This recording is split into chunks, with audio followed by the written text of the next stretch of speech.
Yo, what is going on, beer tubers? It's Eric back at you with yet another video. Wow, you never thought you'd hear that intro again. Yeah, I never thought I'd say it again. I'm a little late to the game here, really late to the game. Like over a month late to the game. I was not tagged in the frequently asked beer questions. I know some people reached out to me and said, do you care if I tag you after the fact? And I said, no, I don't care at all. If you guys don't know, I am almost 90 days sober, but I still feel really connected to the beer community in a way. I still get a lot of people asking me for trades. I still get a lot of people asking me if I tried this. I still get Snapchats of this beer. Still get shit in my Instagram, but no, I'm not coming back to beer drinking, beer reviewing, anything. So I thought it'd be fun to just do a frequently asked beer questions, started by Tasting Nitch, who's one of my favorite in the game. In Paris, I believe. She is absolutely amazing. Check out her channel. I will leave a link in the description below. We'll talk more about this later, but we'll just dive right into these beer questions, try to keep it not so damn long. How did you get into beer geeking and why beer? Well, it all started back in college. Decided to be a chem bio major, pre-med. My buddy was a chem major. We were really into microbiology. I don't even know how we got into fermentation sciences, but for whatever reason, the whole idea of fermented beverages astonished us, made us super excited about it. So we started drinking any and all craft beer. This was really before, this is over 10 years ago, you guys. So this is when New Glarus was like amazing, and they still are, but this is when Dogfish Head was super sought after. This is when Surly just started. This is when Three Floyd's Dark Lord was the biggest, baddest imperial stout on the planet. This is before all the maple beers. So I guess I just became fascinated with the camaraderie that beer brought me and my friend Miles, who you've seen on the channel, and my good friend Levi. And then just kind of all the flavors, all the dancing crazy flavors that can happen out of hops, barley, yeast, and water is why I loved it so much. It grew into bourbon, which I love too. But yeah, for beer, it just simply was the happy accident, the serendipitous event of fermentation of those ingredients. I don't know, it just struck a chord with me. And you know, one of the first channels I watched on YouTube with beer reviews was Chris from Beer Geek Nation and Mark Starr from The Hoppery. And even Ryan, I forget his actual YouTube, it's been a while, and Jameson Mackel, those guys, I loved watching those guys. So, yeah, so what is your favorite beer? Well, funny you ask. It's this guy right here. This is, it's no secret, you guys, this is Toppling Goliath Kentucky Brunch Brand Stout. Sad to say, I'll never drink another drop of it, but more for all the rest of you. So, easily my favorite beer. As far as Imperial Stout goes, that's a really loaded question. I feel like the desert island drink for the rest of your life beer, it'd probably be Treehouse Green. I am team green till I die. I could crush that all day, every day. I don't think I'd ever get sick of it. So, but this beer holds a very soft spot in my heart. It's pretty amazing. Yeah, I am forever blessed to be able to get every vintage, and yeah, so we'll leave it at that. But yeah, desert island beer, probably Treehouse Green. Most accessible favorite beer like ever, probably Shell's Pilsner or Summit EPA would be two of my favorites. Probably something you didn't think I'd ever drink. But yeah, the list could go on and on and on. Number 3, if you could have one beer forever, I didn't read these beforehand, what would it be? Yeah, it'd be Treehouse Green. That beer, to this day, as an alcoholic, I can still taste beer. So like I'll be driving, I don't get cravings very often anymore. But sometimes I can just taste a beer, and every now and then I taste that pineapple smoothie that is the Galaxy smoothie that is green, and I have to just reach for a LaCroix because it's the next best thing. I will start doing LaCroix reviews, seriously, if people want to see them. I know some people joke about it, but let's do some blending and see what we can do. No, seriously, I just had that idea. But yeah, one beer forever, it would probably be 0 now because it would kill me if I drank it. But really, green. How can you drink so much? How do you stay healthy? Well, how I did drink so much and how I did stay healthy is I didn't. I drank a lot. I would turn on the camera and I would marathon beer reviews. There are examples on the channel that you'll see that I am drunk AF, and there are videos where I'm completely fine. But a lot of times I'm 3-4 deep before the camera even goes on. Not because I have a problem talking to the camera or a self-conscious issue, but I just, I don't know, I never really got oiled up until I had a few in me, so. I didn't stay healthy. Actually, drinking led me to the most weight I've ever had on my body, which was 251 pounds. I am now 214 pounds after my wife passed away. I developed sleep apnea. I don't know if that's entirely related to a physical narrowing in my anatomy of my throat plus obesity. We're gonna find out, because my biggest motivator in weight loss is ditching that damn CPAP machine. I'll make a video on that later, but I did not stay healthy. I did not exercise. When I drank beers, it was so easy to crack a beer, sit on the couch, play video games, order a pizza, make a pizza, go get this, go get that. Yeah, didn't live a very active lifestyle, and that has all really entirely changed. If you can't see over there, and I'll even make a video about that. That is my new baby, my new bike. I've gotten heavily into cycling, so doing things the right way. Well, a lot of videos on deck here, guys, but I had to make this one first. I just saw Darwin's video today for whatever reason, so I decided to make one. But are you an alcoholic? Question 5. Hell yes, I am an alcoholic. I am a raging alcoholic. Many people didn't know. A lot of people, even my closest friends, known I've struggled with alcohol for a long time. I did a lot of the controlled drinking thing where I would be like, only having 2 beers tonight. I'm not drinking weekdays. I'm not doing this. I did a lot of controlled drinking. Well, you know what? An alcoholic's mind is one of the most deviant, delirious, manipulative things ever. I could say I'm not drinking that day, and by 3 o'clock I'm convinced I'm drinking. I'm at the liquor store, I'm 4 deep. Oh, let's go get more, let's drive. It's a miracle I'm sitting here. I should be dead. So yes, I'm a raging alcoholic. I am in recovery, and I am doing everything I need to be right now to maintain sobriety as one of my top priorities, if not my number 1 priority. If you have questions about sobriety, if you think you have a drinking problem, talk to me privately. I'm not going to air that out on the internet, but I'm happy to always be a resource or an outlet for anyone who thinks they might have a drinking problem, a friend who might have a drinking problem. You know, with the craft beer boom and all the bourbon and all the advertisements about booze and beer and trading and this, everyone's drinking. It's very easy to hide behind the mask of being a beer tuber and just say, oh yeah, I just drink for taste. I did that for 10 years, you guys. I wasn't an alcoholic at first. All the genetics were working against me.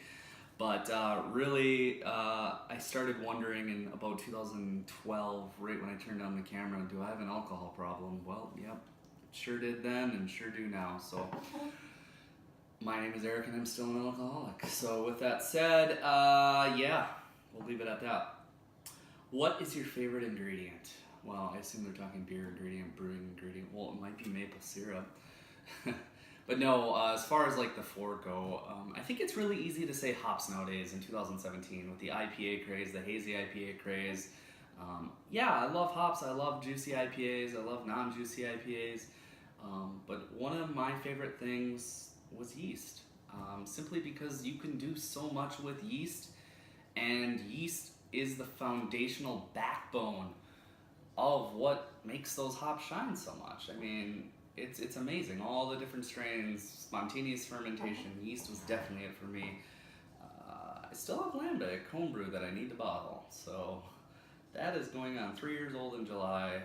Various brews of it to blend, and yeah, whatever. Never gonna taste it, somebody will. Do you brew? Well, I did brew. I brewed for many years. As you know, lambic. This beer is my wedding beer. This is the last labeled bottle in existence. This was nuptial. This was for mine and Jana's wedding in 2015.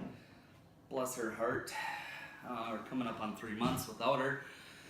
Crazy shit there. Somebody asked me, hey man, can you still brew now that you're sober? Well, of course I can still brew. I know a lot about beer. I know a lot about making beer. Now's not the time to try it. But there is a brewer in the United States who I believe has a brewery, is a head brewer, and does not drink. So it is possible. Will I ever get there? Will I ever pursue it?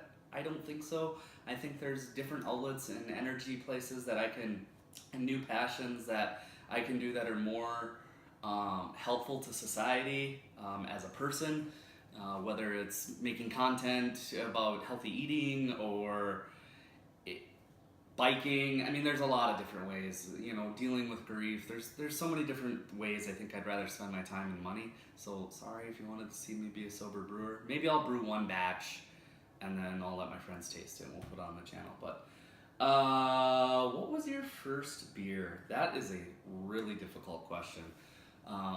The first time I ever drank was off of White Russians, and I was fucking wasted. I was like 17, and then I thought like Mike's Hard Lemonade was cool for a little bit, but my first actual beer that I liked, that I remember buying multiple 6-packs of, was probably Spotted Cow or Leinenkugel's Creamy Dark. One of those two were like, I'm into this. You know, that's a hard question because there were Killian's Irish Reds. It was always Craft Guinness I liked a lot. I don't remember the actual first beer I had. I'm an alcoholic. I don't remember shit. So yeah, that's that. I don't really have the answer to that. And then who in the beer world do you look up to? Well, that's a interesting question. 10 years ago, I really looked up to Chris Stelz from Beer Geek Nation. I don't dislike Chris Stelz. There is a very, and you can see my like most left comment on his latest video sounded a little brash, and I apologize. Came off rather asshole. Like, I don't have anything against Chris Stelz. I just didn't like the way he went about things. He sent a long comment. We sent some emails back and forth, and I have no hard feelings. I actually still look up to Chris because he is burnt out from doing this beer tubing thing, as I think a lot of guys are, and he's trying to make the channel better, and I think it's cool. So I really look up to him. Let's see here. I really look up to Joe Senegaglia. I said it wrong. Senegalia. There we go. That might be a blooper. I don't know. But really, I do know how to say your name, Joe. I just like to say Senegaglia because it sounds cool. But I look up to Joe primarily because Joe reached out to me in a part of my life in beer tubing and just beer in general, and showed me the gracious nature and just sent me Treehouse for like, I feel like it was a year, Joe. You just sent me boxes without me sending very much back, and I'm forever grateful. I would never try green if it wasn't for you or Darwin. So I look up to you, and I look up to your, pretty much, Joe is like, I don't mean to S your D here, bro, but like, you eat vegan, you do craft beer, you were huge as fuck, and now you lost all this weight. You're just a good soul, man, so I appreciate that. I really look up to Nathan Ryerson from Behind the Bar. I'm actually on his channel right now looking at these questions. Got a ton of respect for Nathan. There's a lot I know about Nathan. I've met Nathan multiple times drinking. Gonna meet him more, gonna hang out with all these guys still. Hopefully they still like sober Eric. Hey guys, I'm always your sober cab, so there's that. But I really look up to Nathan.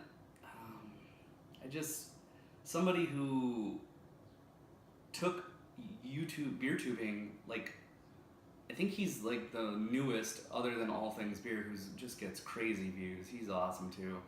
I really look up to him. I look up to Peter, the master of hoppets. He was a guy who's been doing it probably the longest, other than Chris. I used to look up to Mark Starr from the Hoppery. But that's just beer tubing. The beer world, I guess I have to say I look up to Nate Lanier from Treehouse Brewing. What he does with hops, and it's not even just the hops, the water, the yeast, everything. He crafts, to me, a very delicate, beautiful product. I think is awesome. Sean Hill from Hill Farmstead, Vinny from Russian River, Todd Hogg from Surly. Look up to him. I mean, there's a lot of guys out there who really change the scene. Mike Sabot. I mean, damn, that beer changed my life on multiple occasions.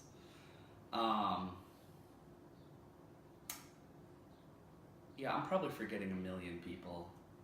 I didn't really read all the, the Michael Jackson. I didn't get into all that about beer, but I know, Sam from Dogfish, look up to him. He's a pioneer in the industry, always doing something off-centered for off-centered people all the time.